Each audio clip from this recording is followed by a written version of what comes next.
جو پیا کو بھائے اختر وہ سہانا راگ ہے، جو پیا کو بھائے اختر وہ سہانا راگ ہے، جس سے ناخوش ہو پیا وہ راگنی اچھی نہیں، جو میرے نبی کو نہ پسند آئے وہ بات ہی اچھی نہیں، جو میرے نبی کو نہ پسند کام ہو وہ کام ہی اچھا نہیں، جس سے ناخوش ہو پیا وہ راگنی اچھی نہیں۔ وآخر دعوانا الحمدللہ رب العالمین۔ السلام علیکم۔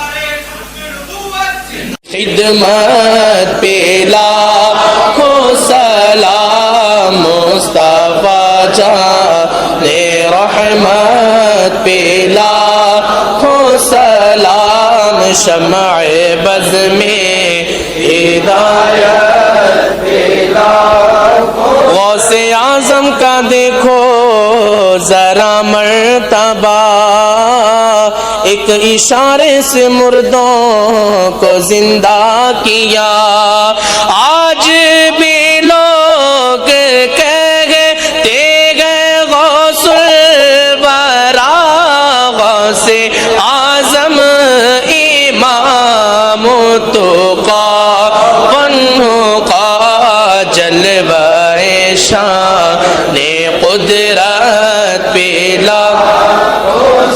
کاش محشر میں جب ان کی آمد ہو اور بھیجے سب ان کی شوکت پہ لاکھوں سلام، مجھ سے خدمت کے قدسی کا ہے ہر رضا، مجھ سے خدمت کے قدسی کا ہے ہر رضا، مصطفیٰ جان رحمت پہ لاکھوں سلام، شمع بز میں ہدایت پہ لاکھوں، وہ رضا حضرت برنی کے شان ڈال دی قلب میں عظمت مصطفیٰ،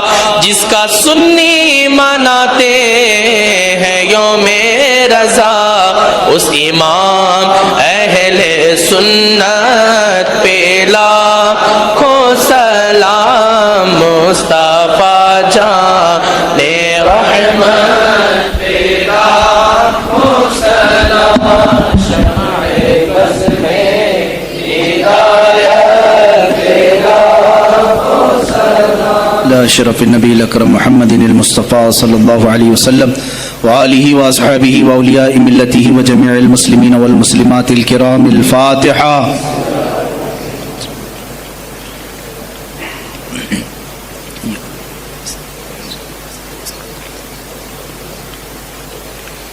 اللهم صل على سيدنا محمد وآله وأصحابه وبارك وسلم.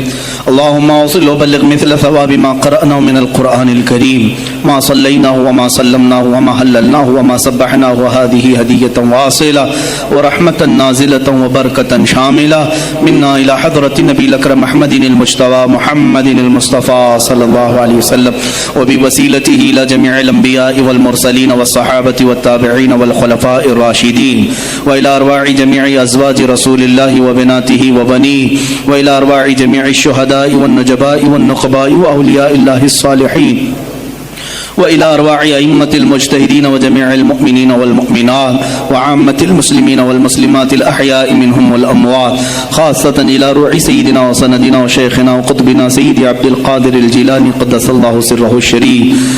اللهم ببركة هؤلاء المذكورين تمم مقاصد ديننا ودنيانا وأخرانا يا رب العالمين. اللهم حصل مرادنا واقض حاجاتنا يا قاضي الحاجات، واشف مرضانا ومرضى المسلمين، وارحم موتانا وموتى المسلمين. الہ العالمین، ہمارے اس جلسہ پاک کو اپنی بارگاہ میں شرف قبولیت عطا فرما. جتنے حاضرین ہیں سب کی حاضری کو اپنے گناہوں کا کفارہ بنا دے، ہماری نجات کا ذریعہ بنا دے.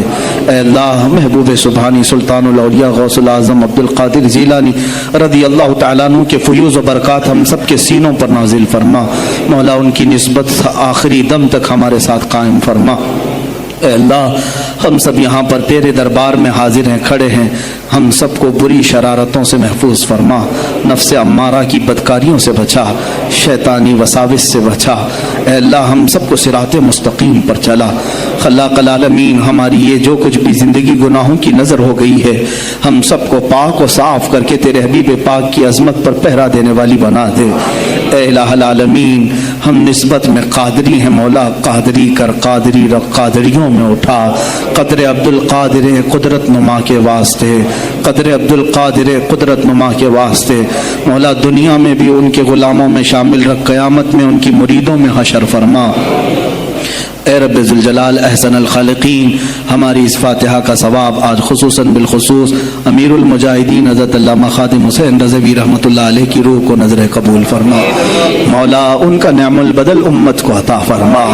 اے رب ذوالجلال ہم میں کوئی مرد مجاہد پیدا کر، اے اللہ ہم میں کوئی مرد مجاہد پیدا کر کہ ہماری بزدلیاں دور ہو جائیں مولا، ہماری خانقاہوں کو صحیح فرما دے، ہمارے علماء کے سینوں کو ایمان سے بھر دے مولا، ان کی زبانوں میں قوت عطا کر مولا، سب کو ایمان پہ استقامت عطا فرما مولا، ان بچوں کو غازیان اسلام بنا دے، تیرے حبیب پاک پر مر مٹنے والا نفس عطا فرما۔